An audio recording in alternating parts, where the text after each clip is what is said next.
Hey guys, what's up? It's Alec Torelli, and welcome back to an episode of the Hand of the Day. Hand of the Day. Today's hand comes from the Triton main event final table 250k buy-in high roller tournament. This hand is super interesting. It got sent to me from one of my readers, and I'd like to review it here on the channel for you guys. It's a nice conversation they're having about two tips. Aido, Queen Jack suited, is going to open here. He is in second place, possibly tied Bodzikowski. Greenwood picks up Ace King again. Like you said, it looks really strong as well because you're racing into the two chip leaders, Bodzikowski and Aido, both have 3 million. It's going to look incredibly strong to just disregard that fact. Starts re-raising them, but it doesn't matter, you have to do it sometimes. So Greenwood is going to 3-bet the Ace King. Thank you. Oh, yep, no problem. This is six-handed. Bodzikowski picks up King Queen again. Wow. Back to back, but this time there's a raise and a 3-bet in front of him. Just going to lay it down. Sergio Aido, Queen Jack suited. It's a reasonable hand to play. It's out of position. He knows he's a big stack, and he's getting 3-bet by not the shortest stack. So he is slightly worried. He knows Greenwood's aggressive, so just gonna make the call here. So this hand kicks off with final table. So I think we're in the money at this point, and we're battling between the two chip leaders. So first and foremost, anytime you're in a spot like this, you're not gonna really want to bust. Like if you're either one of the chip leaders, you really want to preserve your stack because every time someone busts, you get paid more money. And so it really plays into some of the psychology in the hand here with how both players are going to play this spot. They're going to be a little bit more conservative, and I think that's going to play into some of the big decisions that we see during this hand. This hand kicks off with Aido opening under the gun to 70,000. Queen Jack of Hearts, pretty standard open. If he was like really on the short stack, maybe he would fold this hand, but being the chip leader, I think this is definitely an open here. 70,000 a good size here as well. So he opens to 70,000, folds around to Greenwood, who has Ace King off, second place in chips. So he's going to be pretty tight in this spot. He's really not going to want to get involved too much with the chip leader in this situation, just because he has so much incentive to just fold, let other people bust, and move up in payouts, but he finds himself with Ace King offsuit. So this is a definite 3-bet here. He has a very strong hand. Ace King is definitely one of those hands where you have to play your hand in the situation, even though you're not going to necessarily want to get involved here. You have Ace King, you're going to play the hand. Definitely plays best as a 3-bet. I think calling here is way too passive. So makes sense to 3-bet here. He chooses a big sizing, 220,000, which I like. You know, you definitely want to make it a little bit on the bigger side here. I think some people in this spot in tournament poker go like 170, 180, 190. I think that's just too small. You're going to want to put a pressure on your opponents, and you're not going to want to give them a great price to call you with any two cards. So by raising a little bit bigger, you give yourself some more fold equity, which is one of the values of 3-betting pre-flop, having fold equity right away. He makes it 220, so far pretty standard, folds around to Aido, who opts to call here with Queen Jack of Hearts, which I think is pretty standard. I mean, he would fold some offsuit hands, but he's getting a good price, guaranteeing himself he's going to see the flop. He's getting something like 2.5 to 1 or something like that. The pot's, let's see, 500, so he's calling 150. He's getting like 3 to 1. This is definitely a call with Queen Jack of Hearts. I think people would say, like, you know, you're never ahead, you never have the best hand. But if you think about your pot odds you're getting and your equity that you have with this hand against your opponent's range, you just have to call here. You also are playing off the fact that you cover your opponent, right? So you can bust him, he can't bust you. And so calling here is more lucrative in the sense that the worst thing that could happen is you lose half your stack. You're never going to go bust. So for that reason, I love the call from Aido. We go heads up to the flop. Aido flops top pair, Greenwood. In this same spot, he bet 100,000 last time. I wonder if he will do it again. Yeah, Queen High flops notoriously tough to play when you have Ace King. Yeah, the type of hands your opponents will call with are king, queen, ace, queen. Very queen heavy.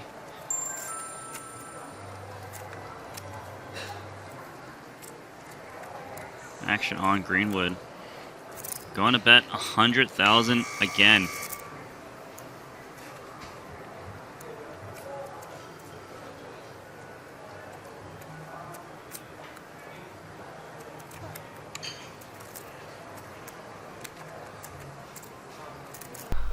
The flop comes queen 6 deuce with 2 diamonds. Aido checks, totally standard, and now it's over to Greenwood here. Now he really has a choice between betting and checking. He could definitely play this one as a check, given that he's kind of in the middle of his range. In other words, if he has stronger hands, he can bet them, and he could bet with worse hands as well. But given that this hand doesn't really ever get called by worse that often, or at least it doesn't get called by hands that don't have a ton of equity. It might get called by worse if Aido has something like king jack of diamonds, but that hand has a lot of equity, and that hand is probably going to win even if it check calls, because it's going to go check check on the turn, and king jack's going to bet the river and win the pot. So in other words, ace king doesn't accomplish that much by betting, and for that reason I like to probably put it into the checking category. But if you do bet, I like what Greenwood decided to do and bet 100,000 here. He bets about a fifth the pot, a fourth the pot. That's a really good play. Betting really small and checking are both good options. I wouldn't want to see a big bet here like 350. It just doesn't accomplish that much. It's too risky given the situation. But I like a small bet because it keeps his range wider, and if he is going to bet 100,000 with ace king, he's probably just going to be c-betting this flop 100% of the time, which is a fine play. He has a range advantage, which means his hand, Greenwood's range, Greenwood's possible holdings are stronger than Aido's possible holdings. Greenwood could have queens, Greenwood could have kings, Greenwood could have aces. It's hard for Aido to have those hands, and so it makes a lot of sense to bet here in general as a strategy. That said, that small bet sizing is good because it balances the times that Greenwood has air. Greenwood bets 100,000 over to Aido, who has a very, very simple call. He's never going to raise here. It's way too aggressive. He's never going to fold. He calls. Not that much to say about that. And we go to the turn where things get spicy. So he makes the call. Turn card's a 10, gives Greenwood extra outs. He could hit a jack. So here's Sam Greenwood here, thinking maybe my opponent has like pocket nines, pocket eights. Maybe I can bet again and get those hands to fold. He's going to reach for a little bit of chips here. 400,000. It's a really good barrel spot if you want to get some fold equity, because also you just gain some outs, yeah. And this is a really tough call normally when you have an underpair. Sergio Aido does have top pair. Does know his opponent would likely multi-barrel ace king, king jack type hand, so he isn't going to fold. The turn comes a 10 of hearts. Aido checks again, and now it's on Greenwood. Normally, I think on most turns he's just going to be checking and giving up, maybe hoping to win at showdown. With the amount of money he bet on the flop, he can still conceivably get called by a worse hand. Maybe Aido calls with something like ace-5 suited, ace-jack, ace-10, something like that. But on this 10 turn and on a jack turn, I do like the double barrel from Greenwood, and here's why.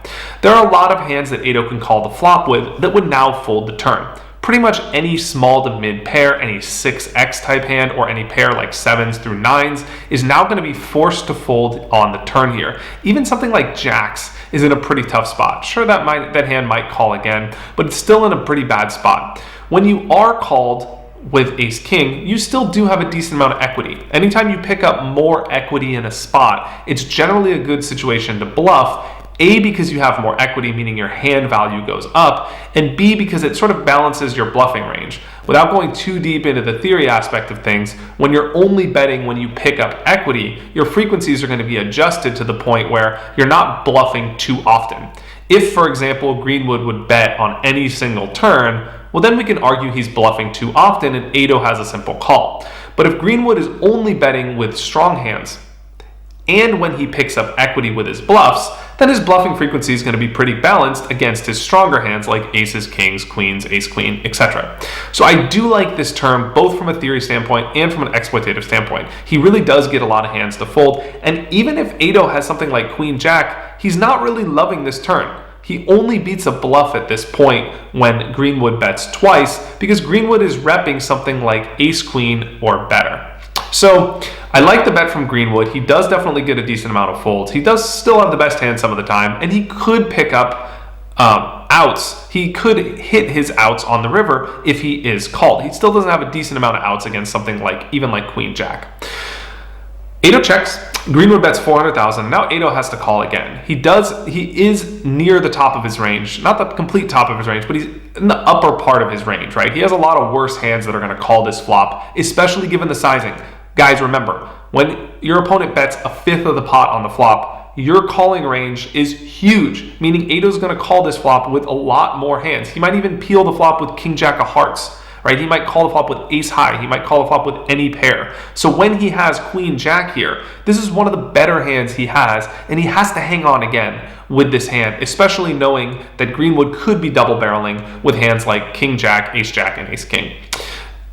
Aido calls, and we go heads up to the river. Your card's a jack. Wow. Sergio Aido makes top two pair. Greenwood makes the nut straight. What a card. Greenwood has a perfect all-in amount left. Yeah, he has about 75% of the pot remaining. If he was to bluff, what size would he use? That's what he's thinking about. Using one shot clock.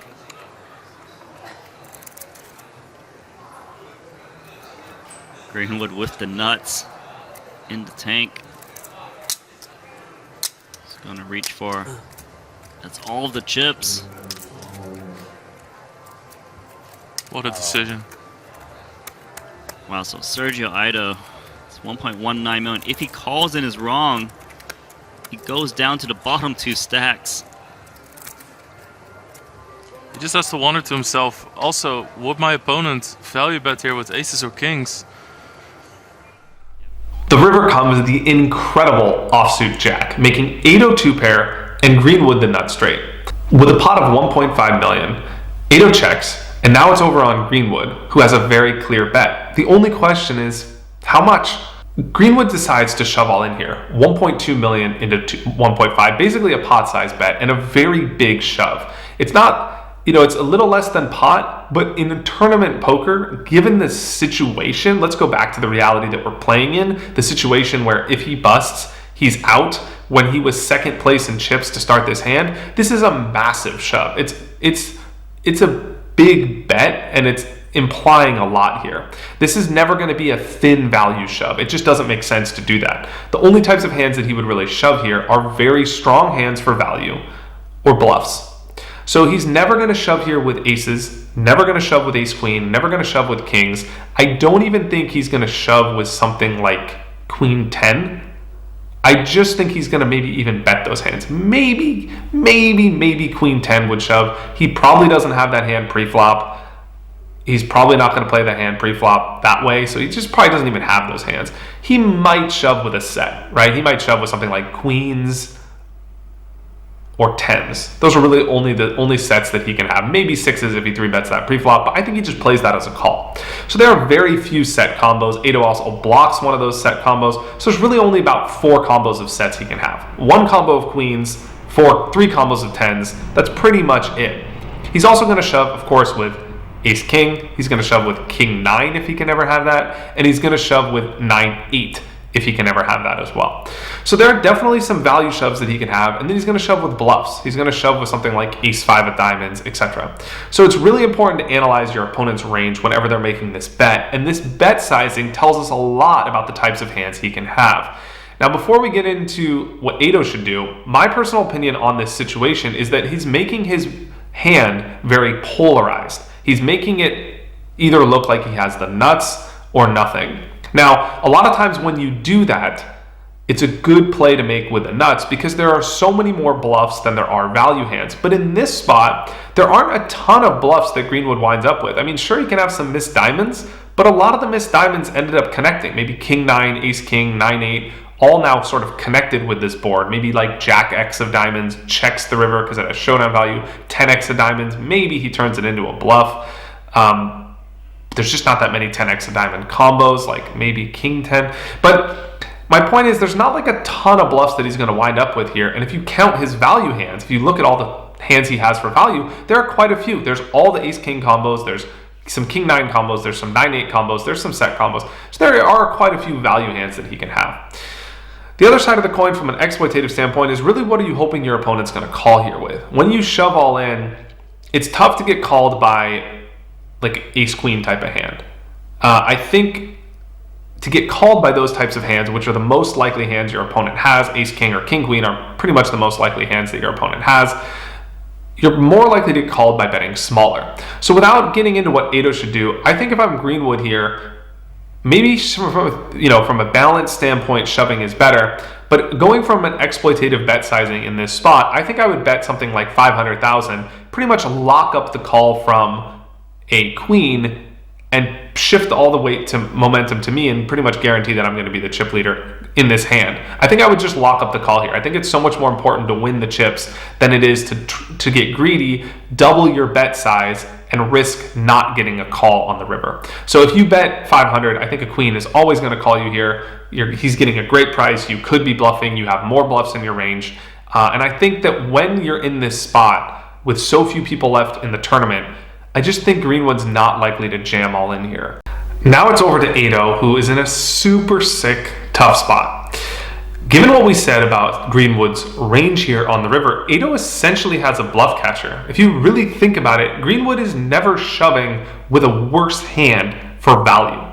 This means that he's either bluffing or he's value shoving with a better hand. And I want you guys to understand this part here. It's very clear, it's very important to understand what Aido has. Aido has the same hand as if he would have king queen, right? Now, from a game theory standpoint, given that he's at the top of his range, given that this is one of the best hands, if not the best hand that Aido can have, he has a very clear call. I think we could all get on the same page here and say that if Aido is folding this hand, then he's going to be folding this river almost 100% of the time. And that means that a player like Greenwood, who's very good and capable, could bluff here all the time and exploit Aido. Now, that's a theory standpoint, right? So from a theory standpoint, he should call this river. It should be a snap call. There's really no decision to make here. But in lieu of what we said about the nature of this tournament being a super high stakes tournament and being on the, not, I want to say on the bubble, but being in a situation at the final table where each person that busts gets a pay jump and the two big stacks going at it, I think from an exploitative standpoint, that might, or at least Aido feels like that might change Greenwood's range here and make it more strong, make it stronger. Sorry, what am I saying? And so he probably realizes in this spot that he's only beating a bluff. And really what he's trying to think in this spot, in my opinion, is how often is my opponent bluffing? Is he really going to put all the money in here on a bluff, knowing that my hand looks like a queen and knowing that I might call? Like, my hand looks like a top pair, the draw's missed, the flush draw missed at least, and top pair might call again in this spot. Like, ace queen is like a tough fold. It's like likely to call, and all things considered, a third bet here on the river. So I think he's thinking in his mind, is my opponent really going to try and get me to fold top pair in this spot, or is he likely to be value shoving? So what I would do in this spot is I would probably tank, not love it, and call. That I think, unless I'm playing, on a really high level and I really have a good read on the situation, I would probably hesitate and end up calling this spot. I'm just being completely honest. But after, of course, seeing the cards, hindsight's always 20/20, and I'm not trying to be results oriented and just say this is what we should do because we can see the cards. But after I ran some numbers behind the scenes and really thought about the hand a little bit more and just thought about Greenwood's range and the situation, and this is without any history, guys. I didn't watch this final table. This hand was sent to me by a reader. I have no idea how these people play other situations, but I actually like the idea of maybe letting this hand go here. If you think about Aido's stack size and the situation and like his risk reward, in a cash game I would call for sure, but in a tournament, you know, gaining chips doesn't help you as much as losing chips hurts you. And if he folds here, he has to consider his preservation of his stack. He still has a great stack. He still is, you know, chip leader or second in chips, can still easily, you know, make his way up to top 3. If he calls and loses, it's a completely different situation, and he's kind of on the bottom end, and he, you know, he might bust in one of the last places. So I think I like a fold here.